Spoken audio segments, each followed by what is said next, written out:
Kavi TV, la télé du développement. Tu t'appelles sur la carte d'identité nationale Marie-Louise Ouamounou. Oui. Ton nom d'artiste aussi, c'est Marie-Louise. C'est Marie-Louise Ouamounou. Pourquoi tu n'as pas changé?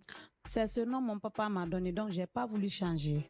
Et donc tu ne partages pas l'idée avec les artistes qui changent Non, chacun a son goût.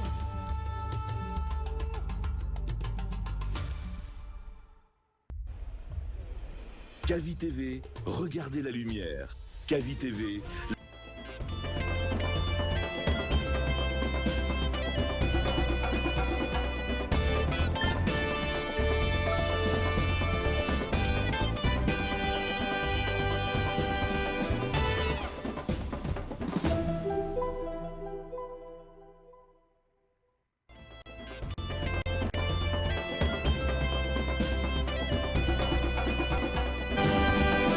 Bonjour à tous, bonjour à toutes. Merci de nous retrouver sur Kavi Média, seul et unique média de développement en République de Guinée. Merci d'être des nôtres dans cette émission, le scanner qui vous parvient du lundi au vendredi quand il est 9h.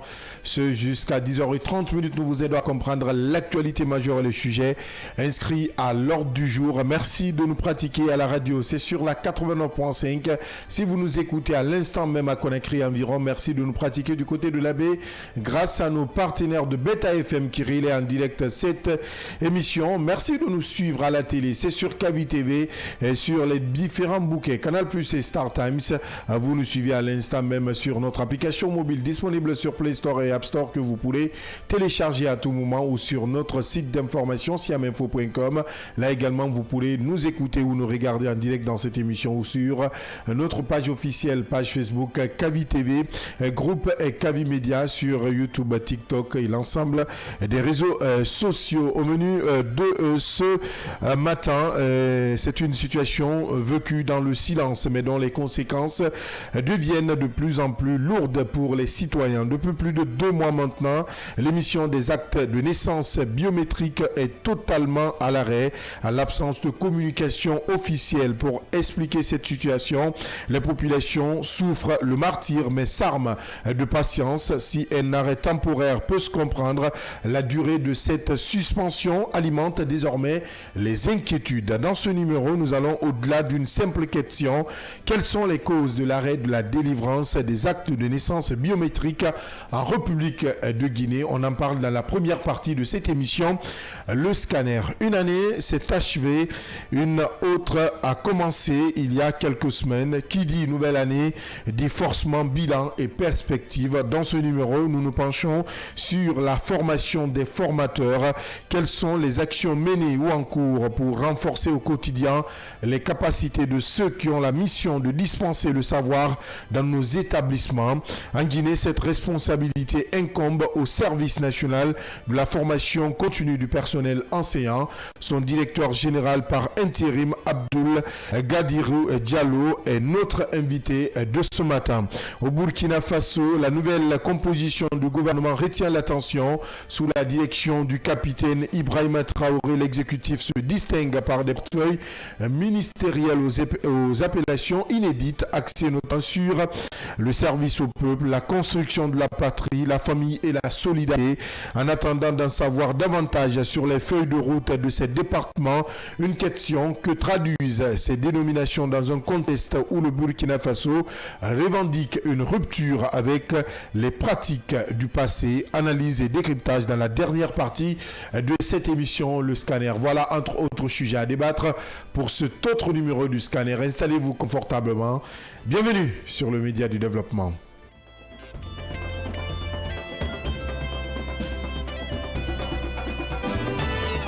Merci de nous pratiquer sur l'ensemble synchronisé de nos médias. C'est parti pour plus d'une heure de débat avec ceux qui m'accompagnent dans cette aventure, cette nouvelle aventure, il faut le rappeler, puisque c'est un nouveau numéro ici autour de moi. Mohamed Leba, bonjour. Bonjour Abdallah, bonjour à tous. Bonjour Yamoussa Cheikh Kamara.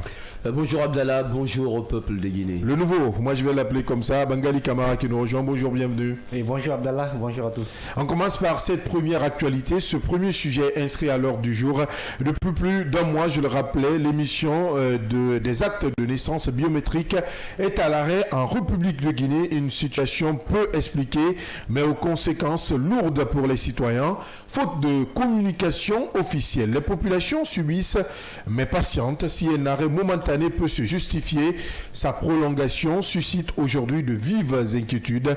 Dans ce numéro, nous allons au-delà du constat et nous posons cette question. Quelles sont les causes réelles de l'arrêt de la délivrance des actes de naissance biométriques en République de Guinée? Avant tout débat, suivons ensemble ce reportage réalisé par Bangali Camara.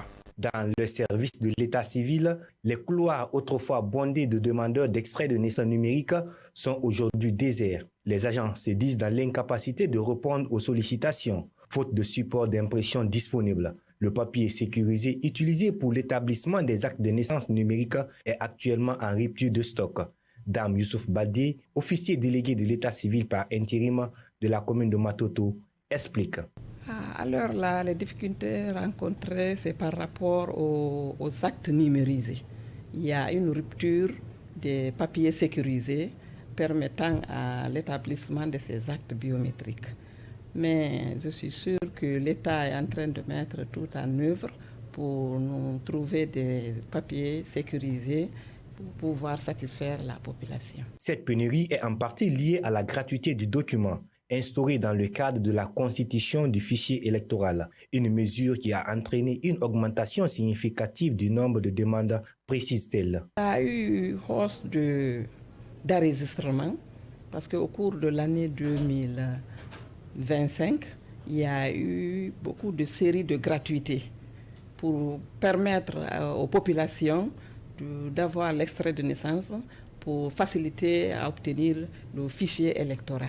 Face à cette situation, les autorités communales affirment avoir saisi les services compétents afin qu'un réapprovisionnement rapide du papier sécurisé soit effectué.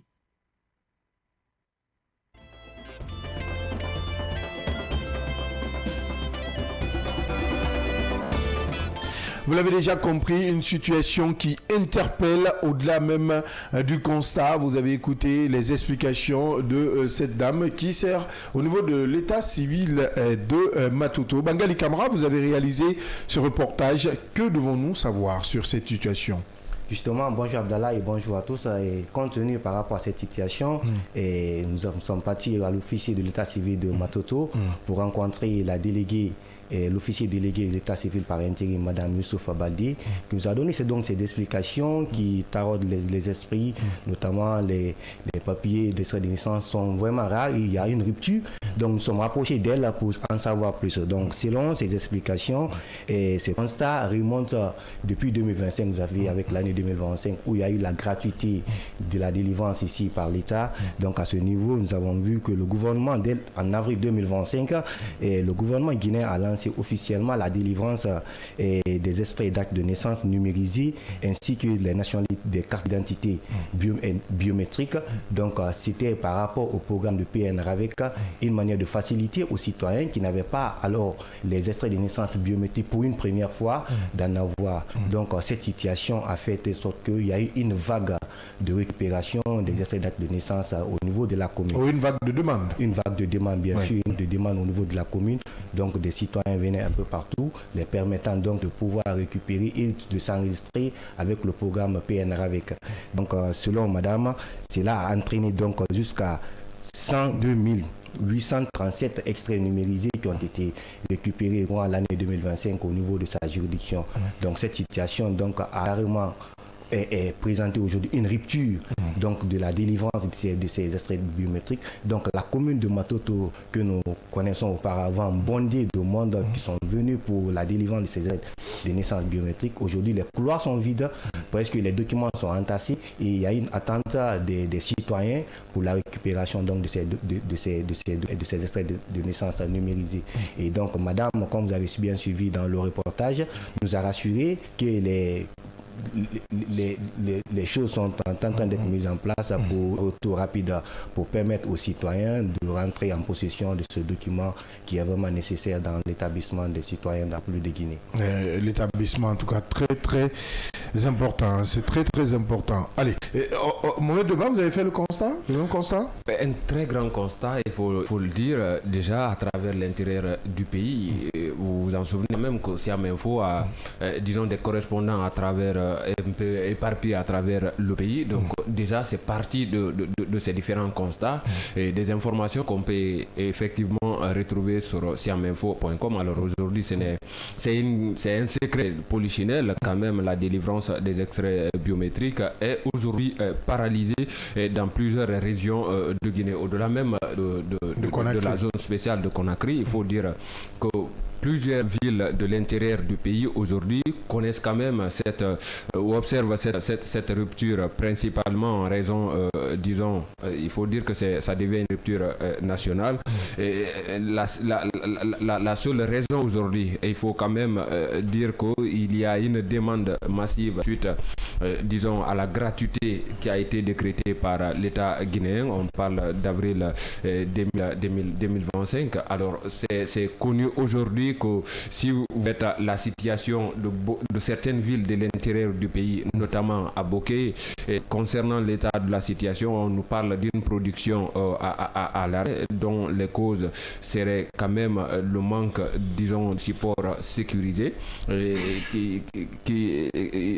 y a des reçus, notamment, et aussi également des papiers. Du côté de Koundara, par exemple, on parle d'une suspension d'un enrôlement. Alors, les causes évoquées à ce niveau-là, on parle d'un manque de matériel et des reçus de paiement bancaire notamment, et puis depuis plus de 2 mois maintenant. Là. Alors, il faut dire que c'est un mouvement d'ensemble de Conakry à l'intérieur du pays, parce que de Koundara à Sanoya, ici tout près de nous, il faut parler également de la même situation, alors que cette fois-ci on parle d'un service même inexistant, et des terminaux notamment biométriques promis, alors qu'il y a une absence totale des terminaux biométriques y arrivent promis, et cela fait aujourd'hui que les demandes qui sont déjà déposées, il y a un véritable souci pour les citoyens d'entrer en possession de ces différents extraits de naissance, disons, biométrisés. De l'autre côté, il y a également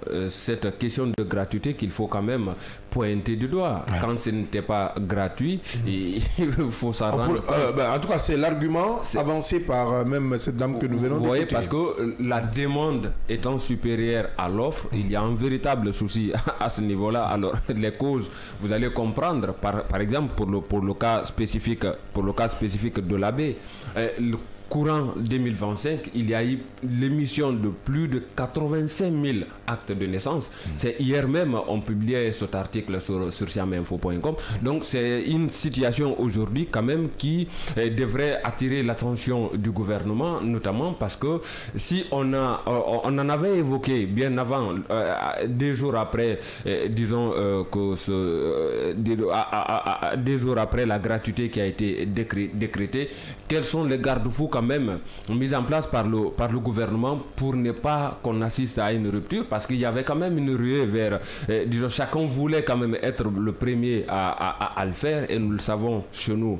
Tout ce qui est facile, il y a des gens qui s'élèvent à tout moment. Donc, un véritable souci aujourd'hui. Il y a une obligation quand même pour certains de se déplacer vers des communes, notamment voisines, supportant des coûts et des tracasses supplémentaires. À travers aujourd'hui l'intérieur du pays, il y a beaucoup de villes qui sont frappées par cette rupture-là, et à l'État de nous dire davantage ce qui se passe réellement. Mais si vous écoutez les responsables concernés de cette situation-là, en tout cas quand même chargés de la délivrance de ces documents, vous allez comprendre qu'il s'agit soit disons des manques de matériel, d'une demande aussi à la hausse par rapport à l'offre. Donc c'est un véritable cocktail aujourd'hui de situations mélangées, on n'en sait plus, et certainement qu'à travers cette émission, le gouvernement pourrait prendre le taureau par les cornes. Le taureau par les cornes, une rupture sous silence, on peut qualifier en ainsi, Yamoussa Cheikh Kamara, aucune communication autour de cette rupture ou de l'arrêt de la délivrance des extraits de naissance, un silence qui interpelle. À part le cri de cœur des délégués des états civils, il n'y a pas eu d'autres informations officielles de la part des autorités compétentes, notamment le ministère de l'administration du territoire et de la décentralisation, à travers même son agence nationale de l'identification. Donc à ce niveau-là, vous devez comprendre que depuis des mois, ça c'est une crise qui persiste. Ça a commencé un peu partout dans les communes, il faut le dire, dans les mairies, dans les états civils, entre autres. Mohamed Ba a cité tout à l'heure, de Conakry à l'intérieur du pays, Boké, Gao, justement Koundara, et Sanoua ici, Labé, et puis on parle de Matoto également. Si nous partons plus loin, dans d'autres circonscriptions également, il va y avoir le même problème. Mais peut-être il faut prendre le problème dans sa genèse, d'accord. À partir du mois d'avril 2025, on a assisté d'abord à la gratuité de la première demande donc de l'extrait de naissance et des cartes nationales d'identité. Alors à ce niveau, moi, le tout problème, c'est qu'on ne peut pas comprendre qu'un service qui a été payé par le président de la République, parce qu'on dit que ça a été rendu à travers un décret ici, gratuit, par le président de la République, et ça a été ainsi. On a connu ici à travers une cérémonie qui a été organisée pour la circonstance, présidée même par le ministre de la Sécurité dans un commissariat de la place du côté de Dixine, et donc depuis là jusqu'ici on ne peut pas quand même nous dire que la crise la crise persiste sur ce terrain-là. Obtenir aujourd'hui un extrait de naissance devient un problème. Donc, on nous parle de manque de support sécurisé devant permettre la production de cet extrait de naissance, mais également le reçu bancaire. Aujourd'hui, dans beaucoup d'états civils, il n'y a pas, ce qui manque souvent surtout, c'est le reçu bancaire, mais aussi le support sécurisé pour permettre la production de ces extraits de naissance. D'où aujourd'hui notre interpellation à l'endroit même des autorités compétentes. On veut parler non seulement du ministère de l'administration du territoire, mais aussi du ministère de la sécurité, et également même le ministère des Affaires étrangères, et pourquoi pas le ministère des Finances, puisque c'est vrai que... Mais attends, qu'est-ce que le ministère... Mais non, mais c'est une synergie. C'est une synergie. Non, donc c'est le fruit d'une synergie de ces 4 départements, il faut le dire. C'est vrai que ça a été rendu gratuit par le président de la République, mais l'action a été menée sur le terrain par ces 4 départements. Je dis, j'insiste là-dessus, Abdallah, c'est notamment le ministère de l'administration du territoire et de la décentralisation, le ministère de la sécurité et de la protection civile, mais aussi le ministère des Affaires étrangères et le ministère des Finances également. Donc à ce niveau, puisque si vous, Magali l'a rappelé tout à l'heure, si on pose question à ces délégués des états civils, ils vous diront qu'on ne sait pas jusqu'à maintenant où se trouve le vrai problème. Mais ce qu'il y a, c'est que il y a une rupture, d'accord, il y a une demande, un besoin exprimé. La dame a été claire, attention, voilà. Elle a dit qu'il y a des papiers sécurisés qui manquent, attention. Maintenant, c'est ce que je dis, les papiers sécurisés qui manquent, ça c'est ce qui manque. Mais pourquoi ça manque? Non, ben, c'est pourquoi tout à l'heure, peut-être que tu reviens à ce que je disais, c'est pourquoi tout à l'heure j'ai posé la question, que fait le ministère des Affaires étrangères dans ce sens? Voilà, c'est pourquoi j'interpelle ces départements, ces départements qui ont été en synergie dans le cadre de la gratuité de ce document administratif. C'est pourquoi je dis, c'est qu'on sait que ça manque aujourd'hui depuis des mois. Il y a une crise persistante sur ce terrain dans le cadre de la délivrance des extraits de naissance.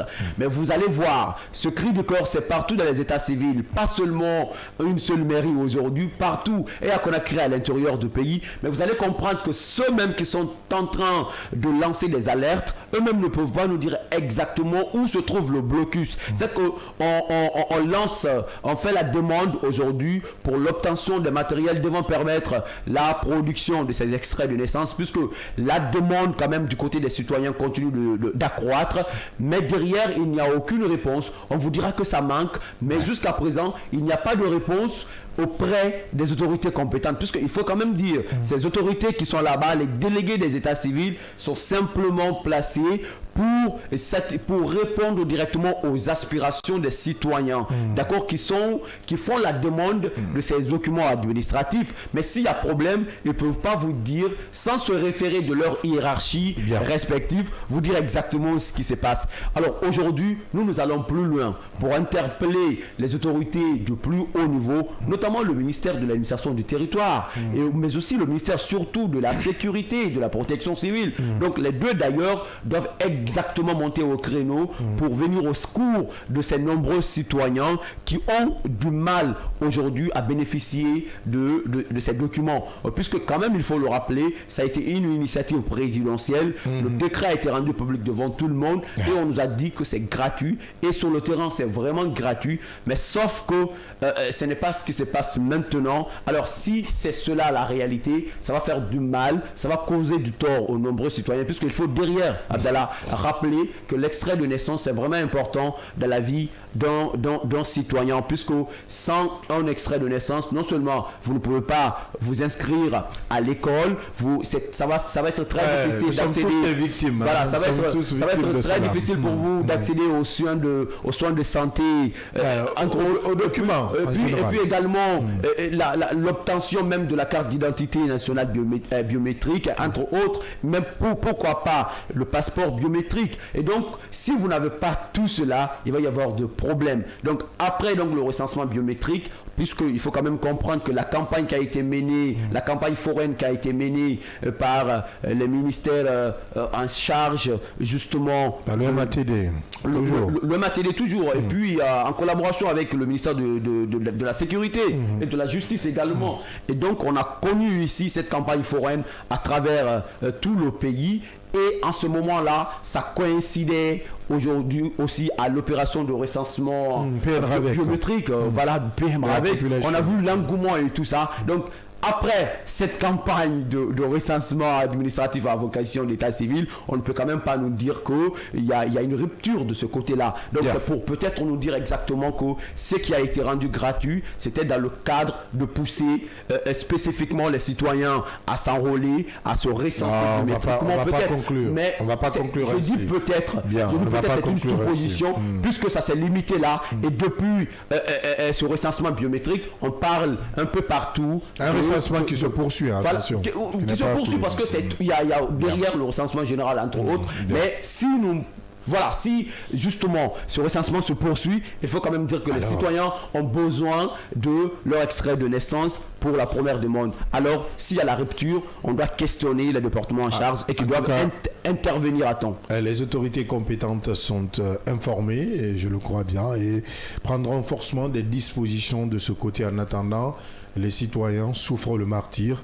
Nous sommes tous victimes de cet arrêt ou de cette rupture et de la délivrance ou des extraits d'actes de naissance biométriques qui restent quand même un premier pas pour l'accès aux différents documents administratifs en République de Guinée. On va suivre de très près l'évolution du côté des états civils avec des officiers d'état civil avec Bangali qui va suivre de très près cette actualité ou l'évolution de cette actualité. On parle de cet autre sujet. Je le rappelais tantôt. Qui dit nouvelle année dit bilan et perspective. Focus donc sur la formation des formateurs. Quelles actions sont menées ou en cours pour renforcer les capacités de ceux qui ont la charge d'enseigner dans nos établissements?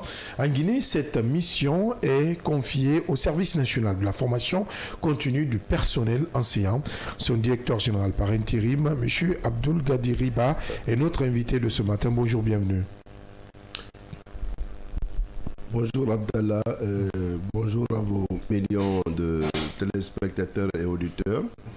Permettez d'abord de vous souhaiter bonne heureuse année parce qu'on ne s'était pas vu, et bien aussi souhaiter à la population guinéenne plein de succès et de réussite, parce que si les autorités réussissent, c'est toute la Guinée qui a réussi. Donc c'est important que nous, en tant qu'acteurs, de les accompagner pour que vraiment l'objectif qui est fixé, celui du développement socio-économique du pays, ce soit vraiment une réalité dans notre pays. Ensuite, je vais vraiment remercier très sincèrement toutes les personnes qui m'ont adressé des messages. Et vous savez, hier, c'était un jour spécial pour moi, 13 janvier. C'était le jour de mon anniversaire, d'accord. Donc, il y a eu beaucoup de personnes, en tout cas cette fois-ci là, franchement je ne sais pas, mais c'est la première fois que j'ai vu tellement de messages, tellement d'elles, même des dépôts Orange Money. Donc après on va parler de tout ça. Ça c'était vraiment pour amuser la galerie. On parle de ce sujet très important, la formation des formateurs. Vous êtes le directeur général par intérim de ce service qui a pour mission de faire tout ce que nous venons d'évoquer. Une année s'est écoulée, nous sommes en 2026, en 2025. Et l'État avait pour ambition, même, on peut même dire que le nouveau président élu, démocratiquement élu, dans les 5 piliers du programme annoncé, Simandou 2040, on voit en pole position l'éducation. Pour parler d'éducation, il faut aussi parler de formation. Et pour parler de formation, il faut parler de formateur. Pour parler de formateur, il faut parler du niveau. Aujourd'hui, vous êtes en charge de tout ce qui est processus de formation de ces enseignants. Formation, perfection, professionnalisation de ces enseignants ou de ces formateurs, de ces encadrants. Aujourd'hui, courant l'année 2025, est-ce que M. Ba peut revenir sur les grandes actions menées en vue d'atteindre cet objectif? Merci beaucoup. L'année 2025 a été vraiment une année de réussite pour moi-même et mon équipe, parce que je suis aujourd'hui le premier responsable du service national de la formation continue du personnel enseignant, qui est un service rattaché au ministère de l'enseignement préuniversitaire et de l'alphabétisation. Et donc, l'année, en tout cas, nous avons planifié toutes les activités qui ont été planifiées en 2025. C'était au nombre de 9 activités. Nous avons réalisé 14 activités. C'est pour vous dire combien de fois que nous avons eu en tout cas un bilan vraiment globalement positif. Et dans notre service, nous développons 4 projets majeurs. Vous avez l'initiative francophone pour la formation à distance des maîtres, qu'on appelle IFADEM. Ensuite, nous avons le programme Relief, qui est un programme qui a l'objectif d'encourager les jeunes filles à promouvoir les jeunes filles, l'égalité entre filles et garçons à l'école, mais aussi entre femmes et hommes. Vous savez, dans notre association d'ailleurs, moi je viens d'une tournée de l'intérieur du pays, dans toutes les régions. On a lancé la formation des DSE, les délégués scolaires chargés de l'enseignement élémentaire, dans toutes les régions administratives de la... Donc, tous les DSE étaient concernés, mais le constat que j'ai eu à faire, c'est qu'il y avait une partie, il y avait peu de femmes, d'accord. Ça veut dire que les autorités administratives doivent prendre vraiment des dispositions pour promouvoir les femmes. Vous verrez dans une région où il y a 76 DSE, sur les 76, il y a 4 femmes. Donc, ce qui est vraiment largement au-dessus du pourcentage, en tout cas, qui est accordé aujourd'hui. On parle de 30% de femmes dans les nominations, mais en tout cas, il y a beaucoup d'efforts qui restent à faire. Donc, ce programme Relief, c'est un programme vraiment avec l'accompagnement de la francophonie qui nous aide vraiment à promouvoir l'égalité entre les filles et les garçons à l'école, mais aussi entre femmes et hommes. Vous avez aussi un autre programme qu'on appelle le programme Apprendre, appui à la professionnalisation de la pratique enseignante et développement des connaissances. Donc ça, c'est avec l'AUF, l'Agence universitaire de la francophonie. Vous avez aussi le programme KIX Afrique 21. Donc c'est un programme de recherche qui réunit en tout cas 21 pays. Je crois que c'était en décembre que ce programme, en tout cas l'activité s'est déroulée. Voilà, donc nous avons participé. Le premier ou le 2. C'est ça, voilà, du premier au 2, nous avons participé à Dakar. C'était lors d'un atelier, mais aussi du 3 au 4, on a participé à un symposium qui a réuni 40 pays de l'Afrique francophone et anglophone, parce que le programme KIX Afrique 21, c'est un programme qui regroupe vraiment des pays qui partagent leur expérience en matière des innovations, des pratiques réussies dans chaque pays. Donc, et nous, on a participé, on était au nombre de la Guinée a pris part à cette rencontre. Je suis le point focal de ce programme-là ici en Guinée. Et donc, il y a à la fois francophone et lusophone. Hein. C'est ça. Vous savez, dans le monde, il y a plus de 78 pays qui sont membres du programme KIX. En Afrique, c'est-à-dire il y a dans ce continent, il y a des centres. Donc en Afrique, il y a 2 centres. Il y a le centre KIX Afrique 21 qui regroupe 21 pays de l'Afrique francophone et lusophone. Il y a 19 pays il y a un autre centre. Voilà, donc le centre KIX Afrique 21 est basé à Dakar. Il y a un autre centre aussi qui regroupe les pays anglophones de l'Afrique. Donc ça, on appelle ça KIX Afrique 19. Donc les 2 centres sont réunis à Dakar. C'était du 3 au 4 lors du symposium pour vraiment partager les projets. Et la Guinée a présenté un projet qui a vraiment retenu l'attention parce qu'avant de partir, nous on avait déjà organisé ici des ateliers pour en tout cas pour réunir des chercheurs guinéens qui ont proposé des projets. Et nous on a vu on a identifié un projet qui à notre entendement vraiment était un projet innovateur qui pouvait vraiment contribuer à développer l'enseignement-apprentissage en Guinée. Et ce projet a été présenté lors du symposium et ça a été validé. Ça a tenu l'attention de tous les... Ce projet parle de quoi, M. Ba? Ce projet parle de comment réinventer le métier à travers le numérique. Parce qu'aujourd'hui, nous assistons à l'avènement de l'intelligence artificielle et la révolution, en tout cas, du numérique où nos enseignants, la plupart de nos enseignants sont en déphasage avec cette réalité-là. Si vous remarquez, les élèves sont beaucoup plus en avance sur l'utilisation de l'IA que certains de nos enseignants.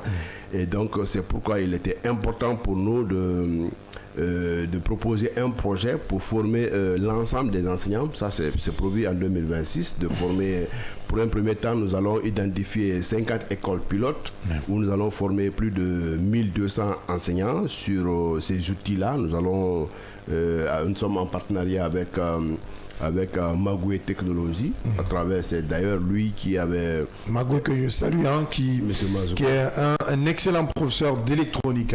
C'est ça, voilà, c'est ça. Un excellent professeur.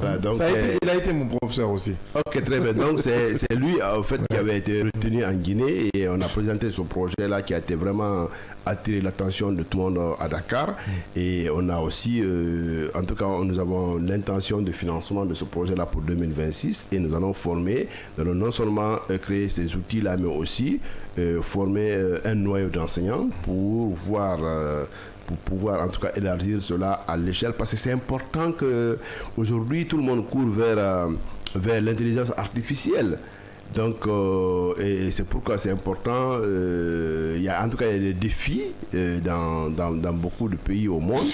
Et c'est vrai, la Guinée n'est pas en marche parce qu'aujourd'hui, le ministère de l'enseignement préuniversitaire a réussi en tout cas à interconnecter plus de 500 écoles et la vision à travers le programme GIGA. Donc la vision, c'est d'interconnecter 2200 écoles en République de Guinée. Donc ça, déjà, c'est un pas et ça veut dire que nous n'allons pas partir de rien, d'accord. Et je pense que ça fait partie des activités qu'on a prévues pour cette année.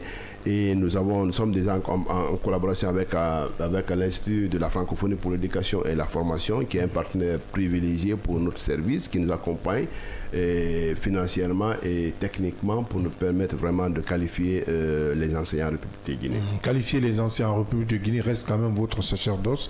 Alors justement, dans ce cas de figure, au-delà de vos tournées et à l'intérieur et à l'étranger, quel bilan peut-on retenir courant l'année 2025 dans le cadre de la formation continue justement des enseignants? Dans le cadre de la formation continue, comme je vous ai dit, on avait prévu 9 activités, on a réalisé 14 activités. Il y a eu 14 activités qui ont été réalisées qui n'étaient pas prévues.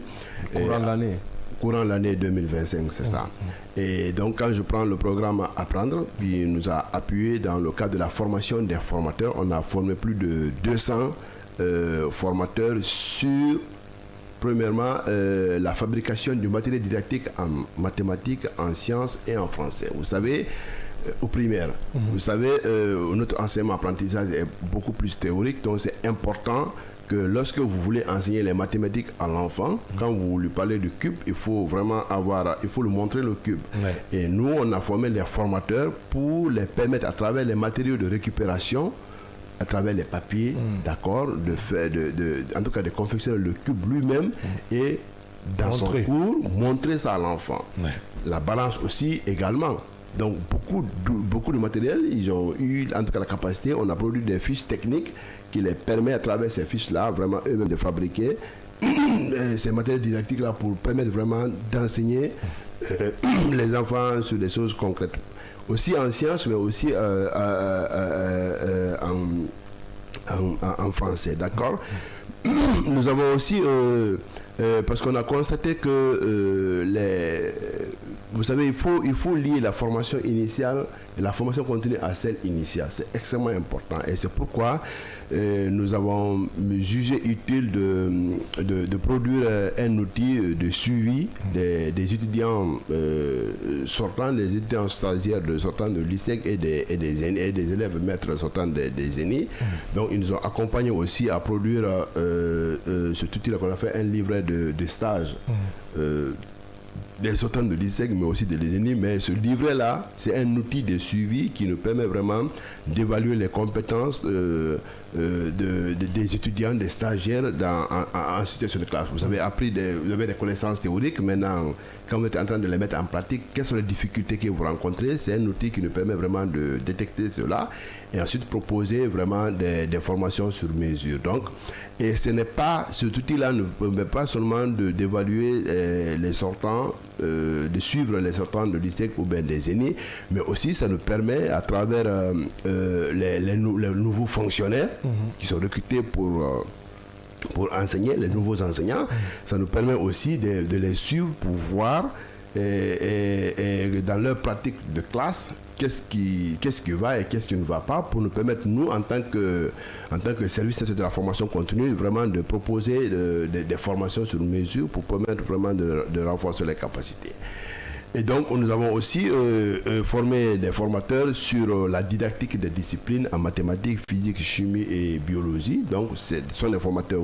Je rappelle que nos partenaires là, de l'AUF, du programme, à travers le programme APLA, nous accompagnent dans le cadre de la formation des formateurs. En ce qui concerne la formation des enseignants, ça revient vraiment à l'état de donc il y a une différence entre les deux, pour ceux qui nous écoutent et qui nous regardent. C'est ça, ouais. C'est important aussi de rappeler cette différence. En fait, les formateurs, nous avons mis un dispositif de formation continue en place.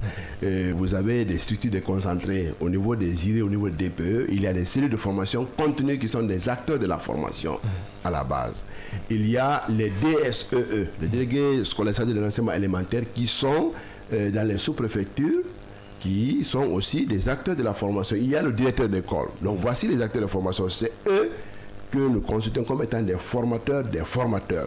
Et cette fois-ci, nous avons décidé à ce que la formation puisse aller à la base. Parce que si nous, au niveau du service station de la formation continue, nous organisons des sessions de formation à l'endroit des enseignants, ça coûte extrêmement cher parce qu'il faut déplacer les enseignants. Et ensuite, le coût est élevé. Le coût est élevé. Il faut payer le transport, il faut payer l'hébergement pour ceux qui ne sont pas des résidents, il faut payer leur nourriture et ça coûte extrêmement cher. Alors que si la formation, c'est à la base, si c'est le directeur d'école qui forme ses enseignants, chaque directeur d'école est responsable de former et de suivre ses enseignants. Alors dans ce sens, aujourd'hui, qu'est-ce qu'on est en train de faire pour que cela quand même soit une réalité, pour un peu, disons, freiner, si on peut le dire, en tout cas quand même permettre d'économiser davantage? Voilà, donc nous avons, après la formation de ces acteurs-là, des formateurs, nous avons même un pool de formateurs au niveau régional qui sont spécialisés dans les disciplines pour le secondaire, d'accord, qui sont aussi mis à la disposition des IRE pour nous permettre vraiment, quand on a besoin de formation, d'utiliser ce vivier-là pour former les enseignants, d'accord.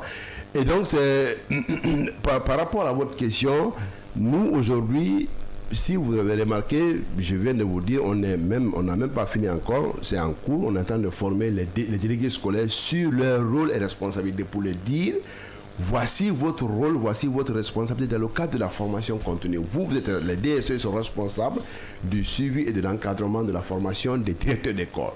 Et ils vont former eux aussi les directeurs d'école pour leur dire, voici votre rôle.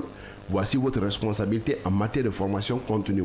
C'est vous qui êtes responsable parce que le directeur d'école, il est en contact permanent avec l'enseignant. C'est lui qui vise les cahiers de préparation. Donc, quand il constate que l'enseignant a des difficultés en matière de préparation, il peut en tout cas le programmer pour l'appuyer. Et aussi, il peut aussi faire des visites de classe. Il n'a pas besoin de payer le transport pour ça. C'est son travail au quotidien. Donc il peut, quand il constate que l'enseignant a des difficultés, il peut aussi apporter des solutions. Et ce que lui ne peut pas faire, il remonte au niveau de la DSE, donc le DSE qui est chargé d'identifier les besoins en termes de formation des directeurs d'école. Une fois encore, nous avons même mis en place des critères de nomination de ces directeurs d'école. Parce que, critères de nomination. Oui, bien sûr, parce que si le directeur d'école est un acteur incontournable pour la formation des enseignants, s'il n'est pas qualifié, il va de soi qu'il ne pourra pas encadrer ses enseignants. Donc c'est pourquoi il y a des... C'est bon aujourd'hui de parler quand même de bilan, les explications elles sont bonnes. De l'autre côté, on a quand même besoin de chiffres. Aujourd'hui, courant l'année 2025, combien d'acteurs vous avez formé durant 2025? En 2025, nous avons formé pour le secondaire 2222 enseignants, nouveaux enseignants, d'accord, sur la didactique des disciplines, parce que c'était important pour nous, pour ces acteurs qui viennent. C'est vrai, la plupart de ces gens-là étaient déjà en situation de classe, mais c'était important pour nous de renforcer. D'autres aussi sont venus des autres universités qui n'ont fait aucune formation initiale professionnelle en matière d'enseignement. Donc, et c'était important pour nous vraiment de les qualifier pour les donner en tout cas le minimum pour les permettre vraiment d'être en situation de classe. Et ensuite, pour le primaire, d'abord pour la formation des formateurs, nous avons formé plus de 540 formateurs, c'est-à-dire les acteurs de la formation, les DSE, les directeurs d'école et les responsables de la formation continue. En ce qui concerne les enseignants de l'élémentaire, cette année, nous n'avons pas, mais en 2025, nous n'avons pas touché directement les enseignants de primaire. Il était question d'abord de former des formateurs qui vont vraiment nous aider à former l'ensemble des enseignants en République de Guinée. Oui, donc, c'est prévu pour 2026 de former l'ensemble des enseignants à l'élémentaire, mais aussi au secondaire. Justement, sur l'ensemble de ces différentes formations, parce que nous formons juste pour avoir un impact, est-ce que durant l'année 2025, vous avez eu un retour sur l'impact des différentes formations que vous avez eu à faire avec ces différents enseignants, notamment l'impact au niveau des classes? Voilà, vous savez, la formation, on ne forme pas juste pour former. D'abord, nous avons des ingénieurs de la formation, d'accord. Moi-même, je suis certifié par l'Institut Stefreco de Paris, en ingénieur de la formation, mais aussi par l'Université Cheikh Ahmed Khan de Dakar, d'accord. Et donc, la formation, vous ne formez pas seulement parce que vous avez une formée. On identifie d'abord les besoins en termes de formation. Ensuite, nous mettons un dispositif, nous formons les enseignants. D'accord? Et après, il faut faire le suivi, évaluation pour voir est-ce que la formation qu'ils ont bénéficié, est-ce qu'ils sont en train de faire un bon réinvestissement. Nous avons un service au ministère qui s'occupe de l'évaluation des acquis d'apprentissage. Donc, c'est ce service-là qui évalue les acquis pour voir quel est l'impact. Parce que l'objectif final, c'est de qualifier l'enseignement apprentissage. C'est pas seulement limité à former les enseignants. Il faut que c'est un impact sur la qualité, sur le niveau des élèves, d'accord. Et donc c'est ce service-là qui est responsable de l'évaluation des acquis des élèves. Et je crois que ce service-là est en train de faire ce travail-là. Le rapport sera très bientôt disponible pour nous permettre vraiment de savoir ce qui a vraiment réellement impacté, parce que c'est vrai, nous avons plusieurs outils pour mesurer.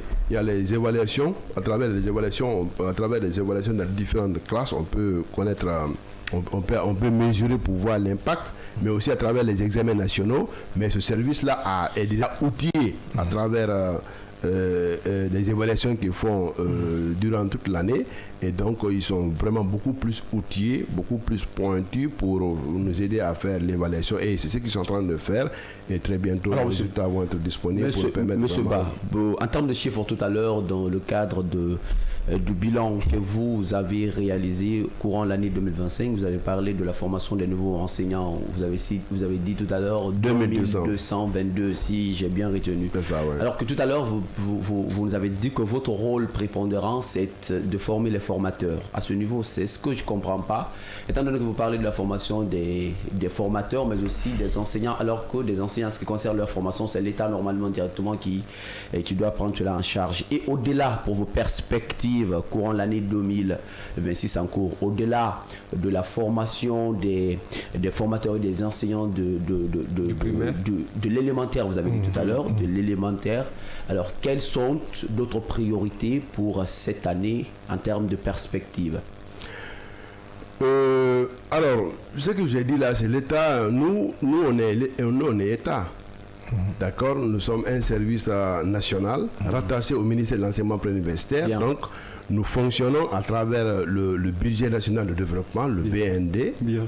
Que ça, c'est l'État qui met à notre disposition, mais aussi à travers les partenaires techniques et financiers qui nous accompagnent directement dans le cadre de la qualification des enseignants en République de Guinée. Donc, ce financement-là, c'est avec un financement de l'État, ce n'est pas propre au service. Le service n'est pas un EPA, n'est pas autonome du point de vue financier administratif. Donc ça, c'est juste... donc les 2200 enseignants ont été formés et avec l'accompagnement, c'est vrai, c'est avec l'accompagnement de la Banque mondiale à travers le PREPEF. Voilà. Qui nous a permis... Maintenant, au-delà de la formation des enseignants, nous aujourd'hui, on a constaté qu'il y a des difficultés pour maîtriser les sites de formation parce qu'il y a des DPE qui peuvent entreprendre des formations, même si ce n'est pas ce financement de l'État, peut-être ce financement même de la communauté locale, ils peuvent entreprendre la formation des enseignants. Il y a les îles aussi qui peuvent avoir des partenariats au niveau local pour former les enseignants. Donc nous, on a prévu une plateforme de gestion de toutes les formations en République de Guinée. Aujourd'hui, c'est avec aussi l'accompagnement de Mago Éducation qui aujourd'hui est en train d'accompagner le service.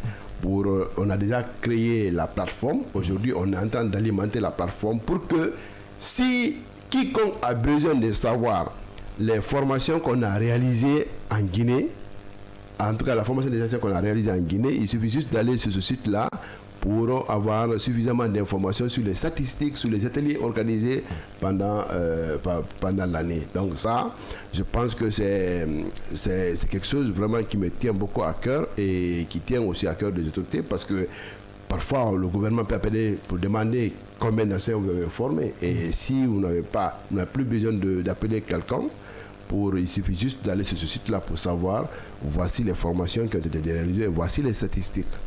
Voici aussi, pour celui qui veut se former, voici, il peut aussi, à travers ce site-là, de voir quels sont les types de formations, les types de formations qui sont disponibles et il peut aussi s'inscrire en ligne pour demander vraiment qu'il a besoin d'être formé et nous, on peut apporter des réponses à ce niveau-là. Il y a aussi le déploiement du dispositif de formation à distance parce que il faut ramener la formation à la base, c'est extrêmement important et il faut aussi former sans pour autant débosser les enseignants en situation de classe. Et c'est pourquoi l'IFADEM, on a mis ça en place et aujourd'hui, cette année, nous allons former les acteurs, c'est-à-dire les tuteurs et les superviseurs qui vont vraiment nous permettre de former pour une première fois 10 000 enseignants. Cette année, 2026 2026, bien sûr. Et ce qui nous bloque, c'est qu'on n'a pas encore réussi à trouver le financement pour former les tuteurs et les superviseurs. Parce que ce sont les acteurs qui sont incontournables à la base. Les tuteurs sont responsables d'encadrement des enseignants dans leur auto-formation et les superviseurs qui sont au niveau régional, c'est eux qui supervisent le processus. Donc il faut que ces gens-là soient formés. Déjà, les tablettes ont été mises à la disposition des superviseurs, des tuteurs, mais il faut qu'ils soient formés. Donc c'est ce que nous attendons. Et comment cela va se passer? Parce que vous parlez quand même de la formation de 10 000. Oui, en fait, oui, c'est énorme si c'est une formation en présentiel. Et cette fois-ci, la formation de 10 000 là, c'est une formation à distance. Donc c'est une auto-formation. Les tablettes déjà sont mises à la disposition des enseignants. Les tuteurs... Ils ont été formés à l'utilisation de ces tablettes. Maintenant, il faut qu'ils soient formés à l'utilisation de ces tablettes-là. Et c'est ce qui est prévu. Il faut d'abord que les tuteurs, ceux qui sont chargés d'encadrer, un tuteur doit encadrer 25 enseignants au maximum. Il faut que ce tuteur-là qui doit encadrer les enseignants-là dans la localité, il faut que lui, il soit formé. On a déjà travaillé sur les livrets, les modules qui vont être embarqués dans ces tablettes-là.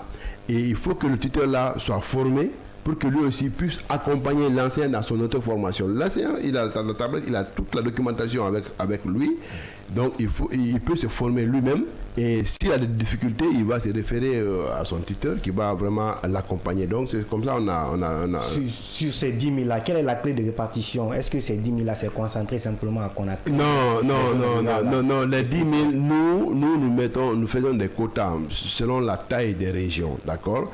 Si je dis la taille, ce n'est pas la grandeur géographique, mais c'est selon le nombre d'enseignants, le nombre d'écoles dans la région. Donc, c'est à travers ça, nous faisons un quota et nous faisons la répartition. Alors aujourd'hui, au-delà de tout ce que vous avez fait en termes de réforme de travail, en termes de formation vis-à-vis de ces formateurs, mais aussi de ces enseignants, quelles sont, je veux dire, des difficultés auxquelles votre service est confronté?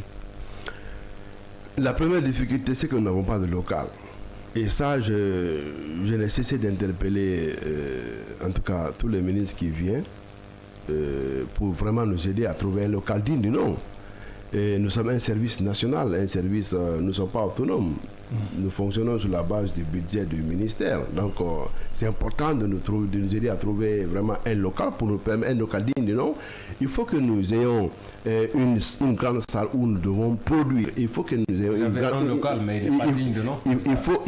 Il faut qu'on ait une grande salle pour pouvoir former au moins les formateurs. Mais si nous n'avons pas ces éléments-là, c'est très compliqué pour nous. Il n'y a pas d'outils. Donc, mais malgré tout cela, nous sommes en train de... C'est l'un des services qui, en tout cas, qui apporte beaucoup plus de résultats pour le ministère.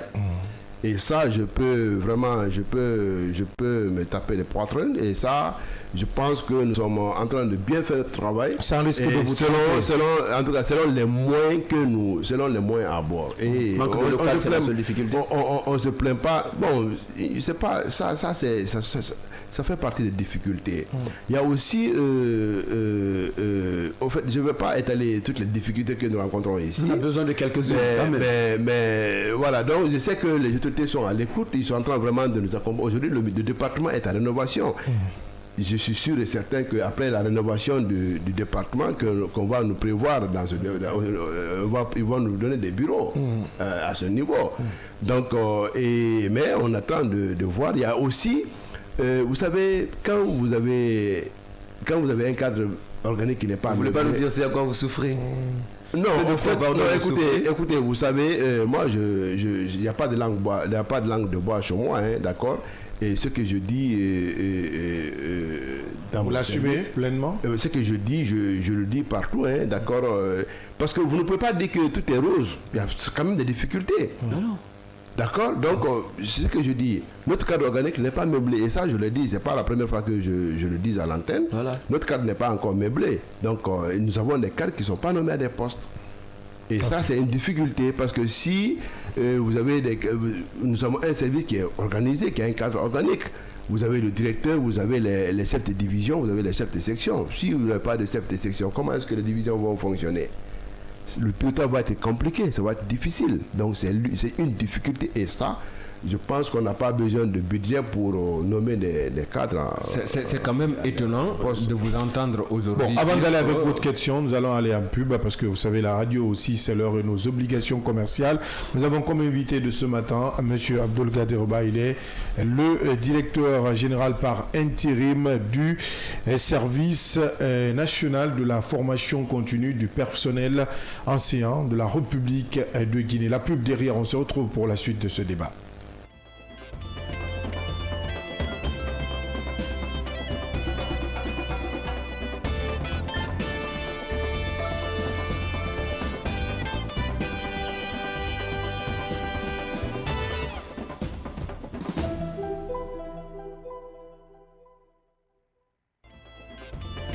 Chez Mondial Express, nous transformons vos voyages en une expérience inoubliable.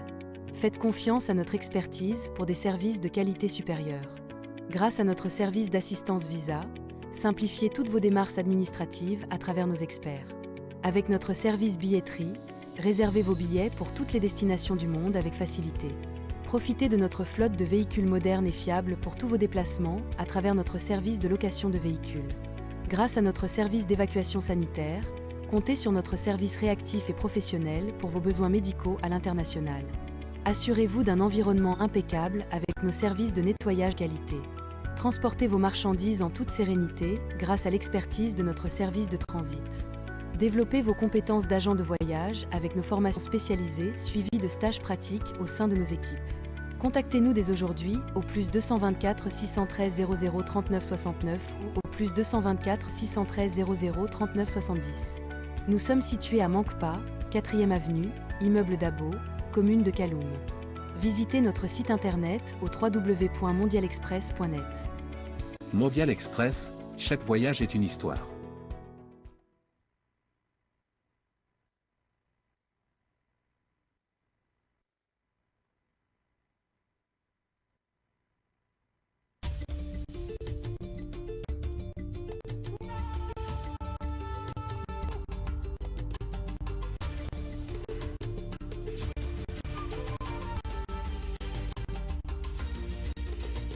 Cavi TV, la télé-développement.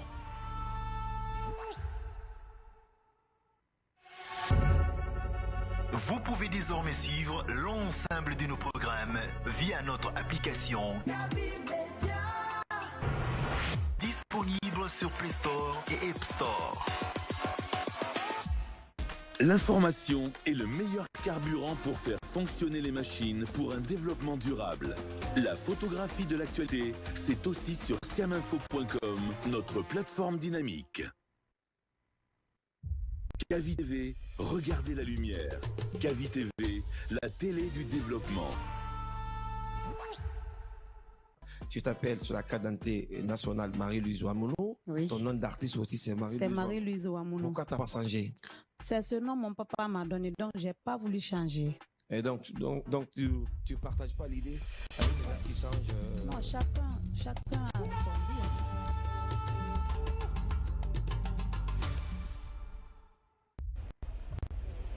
Cavi TV, regardez la lumière.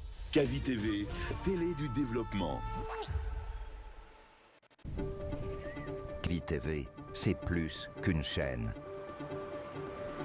C'est la voix de ceux qui construisent, innovent et transforment leur quotidien. Reportages, magazines, débats, documentaires. Chaque contenu est pensé pour informer, éduquer et éveiller les consciences. Agriculture, éducation, santé, environnement, entrepreneuriat. Les vrais enjeux du développement sont au cœur de notre mission. Cavi TV, la télévision de développement, proche des réalités, tournée vers l'avenir. Informé pour agir. Inspiré pour grandir. Rejoignez-nous sur Cavi TV.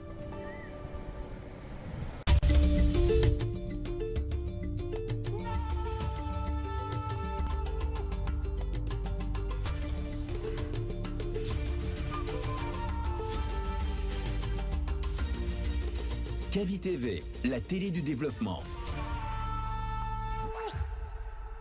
La musique a toujours été un élément fondamental de la société.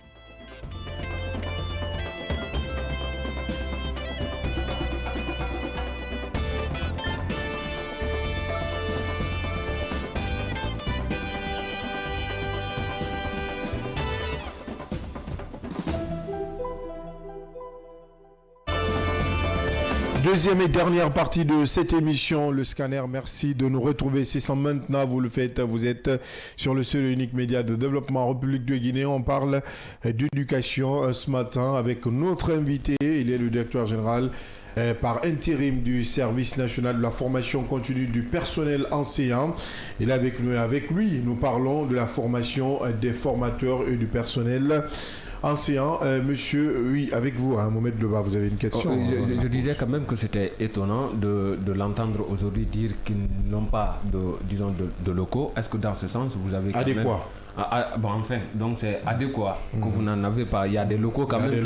Nous ne sommes pas quand même dans la rue. Hein? Vous avez dit que vous n'avez pas de locaux. Est-ce que dans ce sens, vous avez quand même écrit à la hiérarchie pour vous trouver réellement une solution aussi, disons, à la va-vite? Oui, bien sûr. Depuis plusieurs années, on est en train d'écrire et d'interpeller, mais il n'y a pas eu de solution. Aujourd'hui, je suis vraiment très heureux de voir que le président de la République lui-même, il a demandé à tous les ministres de renouveler le département. Aujourd'hui, quand vous venez en ville, vous voyez l'image des différents départements. Ce n'est plus comme avant. Les départements, vraiment, c'est devenu un département digne de nom. Et aujourd'hui, nous aussi, le département est en train d'être en cours de rénovation. Et j'ose espérer qu'après cette rénovation, qu'on va nous prévoir dans ce département. Alors, par quelle magie vous réussissez à produire tout ce que vous faites et à faire tous ces résultats? Oui, c'est parce que d'abord nous avons la volonté, nous avons bénéficié de la confiance du président de la République, des autorités, et donc nous avons pris un engagement de bien faire notre travail. Donc on le fait de façon, c'est pas patriotisme, on le fait. Et donc malgré les moyens de bord que nous avons, nous sommes quand même motivés à bien faire notre travail. Parce que c'est ça aussi. Moi j'ai fait tout mon cursus scolaire au public. C'est l'État qui a payé ma formation. Et donc si l'État me confie une responsabilité, je pense que assumer cette responsabilité-là, je le fais avec cœur. Et on a une équipe aussi qui est motivée, en tout cas qui sont inscrits dans la vision du service, mais aussi du ministre qui est là. Et donc, sans volonté, vous ne pouvez rien faire. Hein. Donc, si vous avez la volonté, même s'il est moins de bord, peut-être que les difficultés là, ce n'est pas que notre service qui rencontre des difficultés, il y a d'autres services qui rencontrent. Donc, mais moi, nous, on a interpellé les autorités. Et si je dis ça à l'antenne, peut-être que ça peut pousser, peut-être que la primature peut entendre ou la présidence pour nous aider vraiment à accélérer les choses. Ouais, accélérer. C'est juste ça. Mais sinon, on est en train de bien faire le travail. Nous faisons avec et nous avons la volonté. Et quels que soient les moyens que nous avons, nous utiliserons les moyens là pour vraiment qualifier l'enseignement-apprentissage. Maintenant, pendant votre tournée, en tout cas au cours de ces formations ou la formation de ces 2222 formateurs, quel a été le constat globalement, avant, pendant et après? Oui, la tournée là, ça c'est la formation de son nombre de 456. Et le constat que j'ai eu à faire, c'est que d'abord, il y avait une forte attente. Parce que c'est vrai, ils connaissent leur rôle, leurs responsabilités, mais ils ont mieux appris. Parce qu'il y avait des pratiques qu'ils faisaient, ils pensaient que c'était bien pour qualifier l'enseignement-apprentissage, mais en réalité, ce sont des pratiques qui sont contraires avec la réglementation et les textes qui régissent leur structure. Donc, ça les a permis vraiment, la formation là les a permis d'être outillés parce qu'on ne vient pas pour les former, pas en tant que formateur, mais c'est en tant que facilitateur. Donc, c'est un travail que nous faisons, c'est pas avec l'approche par compétence. Donc, on le fait faire. C'est extrêmement important. Et ça, je pense qu'ils ont beaucoup accueilli, ils ont beaucoup salué. Et ce que j'ai déploré, c'est ce que je vous ai dit, il y avait très peu de femmes qui étaient... Et ça, ce n'est pas la faute des DSE, c'est la faute aux autorités qui doivent vraiment promouvoir l'égalité entre les femmes et hommes. L'équité peut-être. Oui, je pense. Oui, je parle de l'équité. Voilà, donc l'équité, il n'y a pas une... Mais je parle d'égalité de droit. Ok, bien. Je parle d'égalité en termes de droit. La femme et l'homme les deux sont égaux en droit. Je ne parle pas d'égalité comme vous entendez, d'accord? Donc si vous avez une femme qui a les mêmes compétences qu'un homme, pourquoi vous privilégiez l'homme dans les nominations que la femme? Donc en réalité, les deux doivent avoir les mêmes chances d'être nommés à un poste parce qu'ils ont à compétences égales. Je parle dans ce sens-là. Alors, une question, ces renforcements de capacité... Et la dernière, puisqu'on doit tourner. Alors, ces renforcements de capacité peuvent-ils être vraiment efficace s'il n'y a pas une amélioration des conditions de vie, de motivation des enseignants?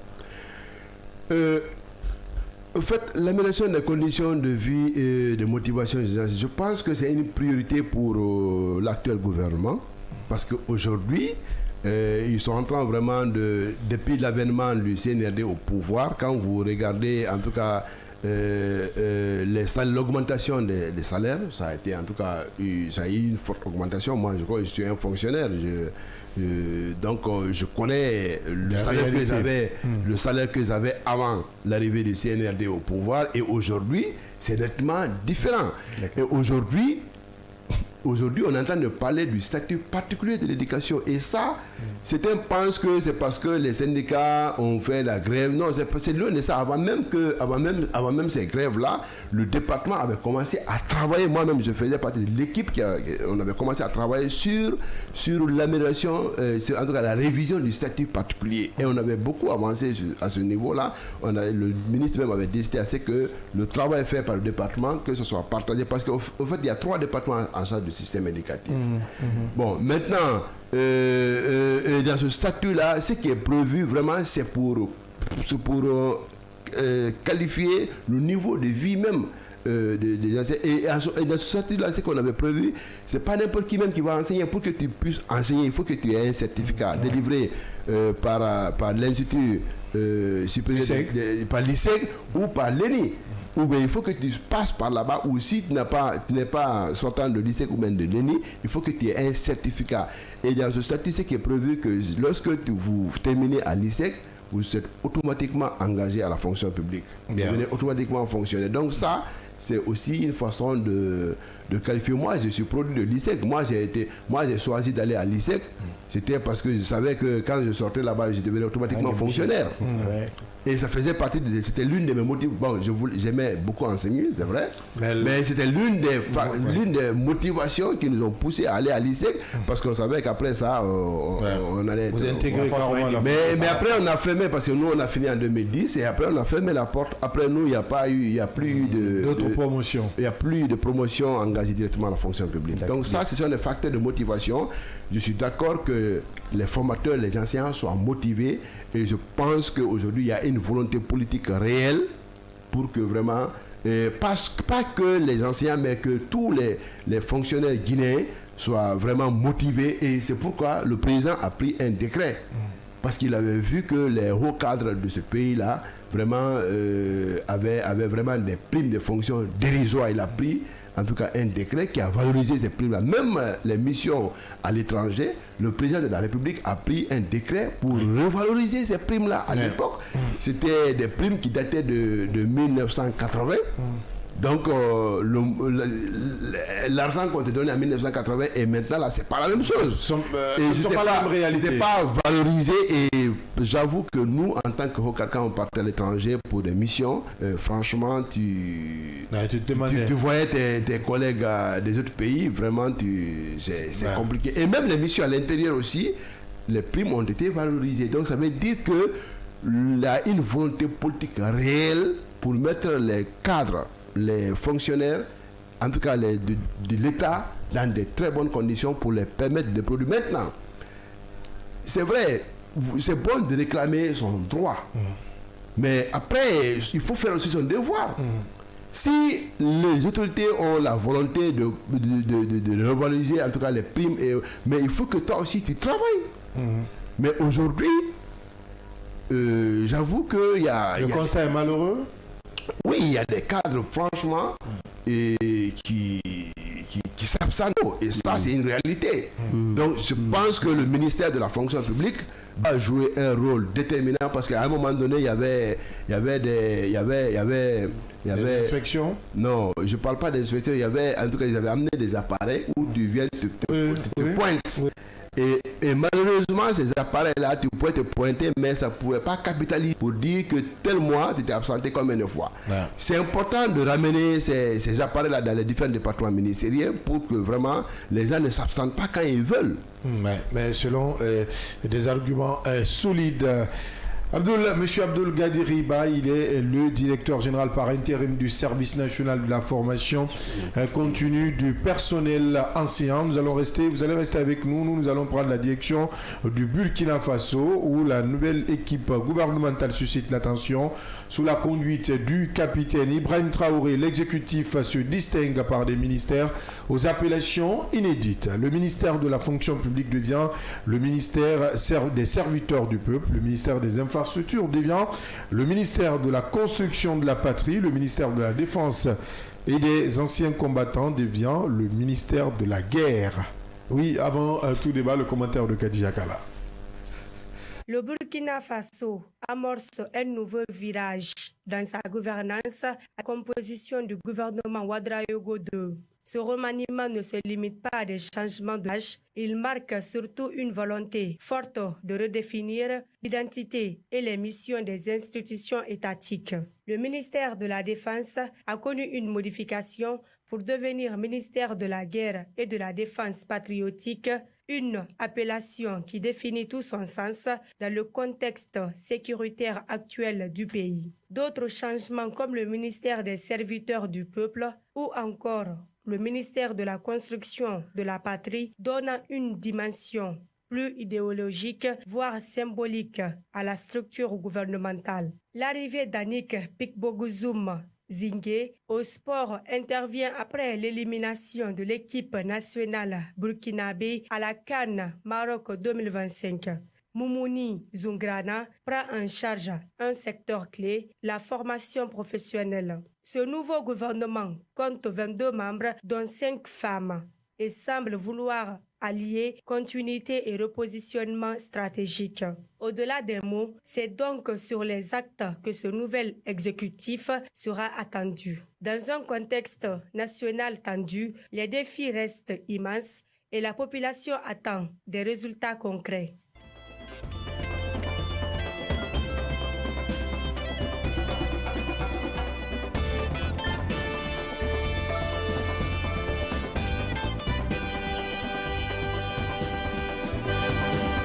Vous l'avez déjà compris, ce sont des noms inédits en Afrique, une première, s'il faut le rappeler, le Burkina qui trace en tout cas son chemin petit à petit. Mais que traduisent ces dénominations? On met le bas dans un pays engagé et si on peut le dire dans une logique de rupture.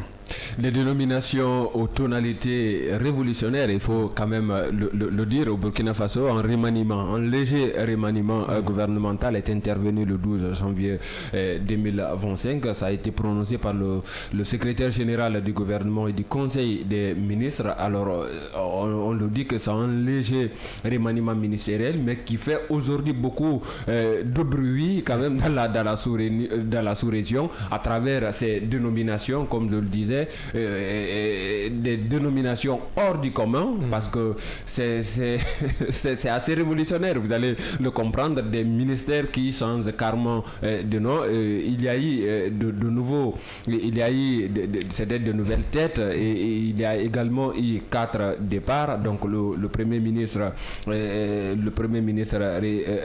Rimalba, Jean-Emmanuel Ouedraogo reste à la tête du gouvernement. La nouvelle équipe compte 22 ministres. On enregistre 4 départs, comme je le disais, 2 nouvelles, entrées, plusieurs ministères. Les 2 ministères, avant c'était 24. Oui, avant c'était 24. Aujourd'hui, on se retrouve avec... voilà, donc il faut le comprendre ainsi. C'est une... il y a eu des fusions. Il y a eu des fusions des ministères, parce que si vous prenez le ministère de la communication, ça a eu le ministère de la culture et autres même, parce que c'est très long. Vous allez comprendre que le portefeuille est très chargé.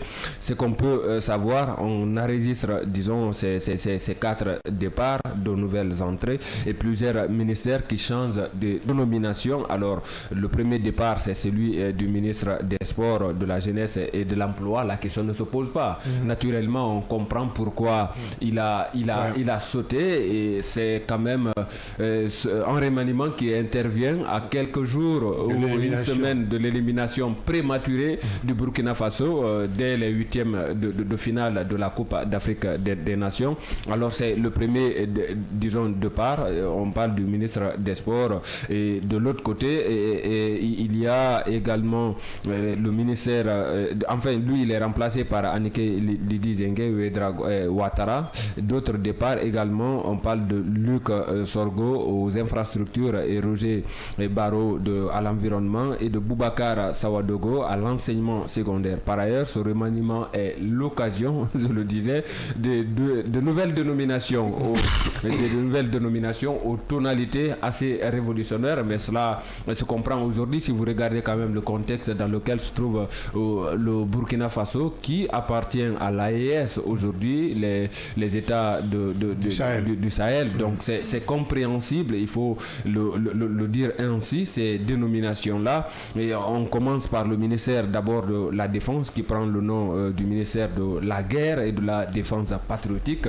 Ça sonne tellement, disons, fort qu'on comprend automatiquement que ça a une mission, un objectif, disons que c'est très symbolique. Alors à sa tête, le général de division Célestin Semporé. Il faut dire que c'est symbolique et c'est objectif parce que cela adopte une terminologie assez, disons, révolutionnaire, connaissant aujourd'hui, appelant également à la mobilisation totale pour la lutte aujourd'hui antiterroriste. Le Burkina Faso qui appartient à l'AES fait face aujourd'hui à beaucoup de difficultés ou à des problèmes, disons, d'ordre sécuritaire dans le pays. Le pays n'est pas épargné, notamment des sursauts djihadistes ou terroristes. Donc c'est bien compréhensible cette autre dénomination. De l'autre côté, vous avez le ministère de la fonction publique et du travail qui devient celui des serviteurs du peuple. Alors c'est une appellation directe, interpellatrice également, parce que quand on parle du ministère des serviteurs, ça sonne local beaucoup plus que le ministère du travail, hein, parce que le ministère du travail c'est un peu partout à travers l'Afrique, même à travers le monde. On travaille pour servir le peuple. Évidemment, vous allez comprendre que c'est aussi symbolique parce que cela vise à transformer la culture administrative, plaçant également l'agent public au service de l'intérêt général contre, disons, contre la bureaucratie. Donc c'est compréhensible. Il faut le voir sous cet angle-là. Alors il n'y a pas de changement au ministère des Affaires étrangères. Karamoko Jean-Marie Traoré reste le chef de la diplomatie burkinabé, mais la coopération régionale et les burkinabés de l'extérieur n'apparaissent plus dans son titre. Même chose pour Edaso Rodrigue Bayala, toujours ministre de la Justice, mais qui perd le portefeuille des droits humains. Alors aujourd'hui, cela quand même interroge plus d'un. Les droits humains, pourquoi cela a sauté dans un pays qui, disons, est dans une transition prolongée. On ne connaît même pas à quand la fin de la transition. Dans un pays où on crie, où les cris retentissent autour des violations des droits humains, des droits de l'homme, ça interpelle quand même aujourd'hui ce changement de dénomination et surtout la suppression de droits. Même pas le changement, c'est la suppression plutôt. La suppression de droits humains. Donc cela interpelle beaucoup aujourd'hui et les observateurs naturellement et surtout aussi disons des défenseurs des droits de l'homme s'interrogent sur cette suppression-là. Ça devient incompréhensible pour beaucoup plus parce que certains se disent que cela quand même revient sur des anciennes pratiques qu'on connaît quand même à travers beaucoup de pays de l'Afrique, notamment de l'Afrique de l'Ouest, à travers ces différentes violations répétitives des droits de l'homme. On en parle beaucoup. Si vous regardez aujourd'hui les pays de l'AES, notamment le Burkina Faso, le Niger, le Mali, sont des pays où la plupart des libertés, notamment, sont restreintes. Il faut le dire. Au Mali, on ne parle plus de classe politique. De l'autre côté, au Niger, c'est silence radio.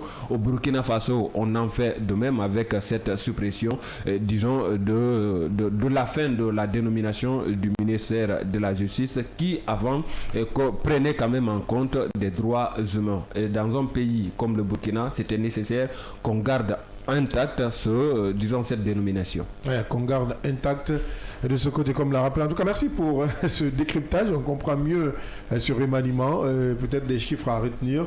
Maintenant, le gouvernement passe au lieu de 24 à 22 départements ministériels avec 4 départs. 4 départs, 2 nouvelles entrées, la fusion d'assez de ministères. On parle du ministère de l'Agriculture, du ministère de la Communication qui vient se fusionner à d'autres ministères, du ministère de l'Habitat, de l'Urbanisme qu'on appelle aujourd'hui ministère de la Construction, de la Patrie, donc Habitat, Urbanisme qui disparaît carrément du jargon burkinabé, en tout cas dans le système de gestion, de gouvernance de Burkina Faso. Il nous reste quelques minutes, un tour de table rapide. Oui, Yamoussa Kamara, vous voulez placer quelque chose en 1 minute, j'insiste. D'accord. C'est quand même interpellateur. Donc, par rapport à ce qui se passe au Burkina Faso, vous connaissez déjà le Burkina Faso qui fait partie des pays de l'AES et vous connaissez un peu les motivations de cette rupture même avec la CEDEAO. Donc, un peu partout. Voilà pourquoi on va parler de tonalité révolutionnaire. On sait qu'aujourd'hui, là, c'est la révolution plutôt qui s'instaure. Même avec même les pays voisins de Burkina Faso, il y a une certaine méfiance. Donc, un pays guetté de tentatives de coup d'État, je le disais tantôt, donc il y a de quoi se méfier aujourd'hui. Alors si ces ministères ont changé de dénomination pour devenir, au lieu de ministère de la fonction publique, devenir ministère des serviteurs du peuple, et on sait ce qu'on veut vraiment donner comme leçon, c'est de remobiliser un peu et donner la motivation aux citoyens du pays de se consacrer uniquement aux actions du peuple et de défendre tout ce qui est action du peuple aujourd'hui, peut-être de servir convenablement la nation, puisqu'il faut quand même comprendre qu'aujourd'hui le Burkina Faso est en train, ou veut même voler de ses propres ailes à travers l'alliance avec les autres pays membres de l'AES. Aujourd'hui, le ministère de la Défense change aussi d'appellation et devient le ministère de la guerre et de la défense patriotique. Et tout ça, c'est pour vous dire combien de fois on veut barrer la route, non seulement au terrorisme, mais aussi montrer aujourd'hui aux pays des périphéries, d'accord, aux pays voisins, et qui sont souvent cités dans les tentatives de coup d'État, parce qu'il faut quand même comprendre qu'à chaque fois qu'il y a des tentatives de coup d'État, soit c'est le Togo, la Côte d'Ivoire. Le Togo, la Côte d'Ivoire et souvent les pays qui sont voisins au Burkina Faso. Et cette situation devient aujourd'hui un peu capitale pour le Burkina Faso, qui doit vraiment renforcer non seulement sa ligne frontalière, mais aussi sa défense. Alors, il faut donner la chance à ceux qui peuvent s'engager dans la défense patriotique. Mais pourquoi peut-être la seule question, c'est le ministère de la guerre. Le changement de la guerre, ça c'est... on n'est pas aux États-Unis. C'est pourquoi j'ai commencé par dire que, en attendant de savoir en tout cas le contenu de tous ces ministères... La défense patriotique, ok, mais le ministère de la guerre, on va attendre. C'est une décision du président. Malheureusement, on ne pourra pas aller loin puisqu'on est déjà à terme de cette émission. Monsieur Ba, avant de vous quitter, un message rapidement pour ceux qui vous écoutent et notamment pour vos équipes. Le message que j'ai à lancer, c'est à l'endroit des enseignants. D'abord, le 17 janvier, le président, il y aura l'investiture du président. C'est en tout cas interpeller tout le monde pour accompagner le président de la République pour être dans sa vision. Parce que quand le président a réussi, c'est toute la Guinée qui a réussi. Ouais. Donc ça, c'est extrêmement important.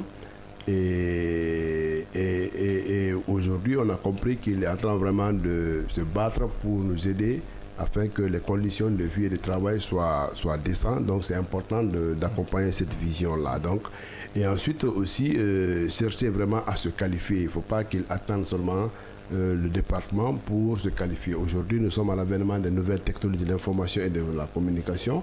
C'est important de partir sur l'Internet pour vraiment chercher à qualifier vraiment son enseignement apprenti et de se mettre à jour. Parce que si vous ne vous mettez pas à jour, vous risquez vraiment d'être en déphasage même avec, parce que avec l'intelligence artificielle, les enfants sont beaucoup plus en avance que nous autres adultes. Bien. Voilà. Ce qui est bien compris, M. Abdelgadi Riba, notre invité de parcours pour ce numéro. Merci d'être passé dans cette émission et de répondre à nos différentes questions. C'est à moi de vous remercier. Merci Mohamed Leba. Merci à notre invité. Merci à tous. Merci à Bangali Kamara. Merci Abdallah, merci à tous. Merci Yamoussa et Cheikh Kamara. Merci Abdallah, merci au peuple de Guinée. Merci à vous, auditeurs et téléspectateurs, aux équipes techniques, à la réalisation. On se reprend donc demain, même à la même fréquence, avec la même énergie, pourquoi pas avec d'autres acteurs de la vie nationale. Et d'ici là, prenez soin de vous, restez en compagnie des programmes du seul et unique média de développement en République de Guinée. À très vite.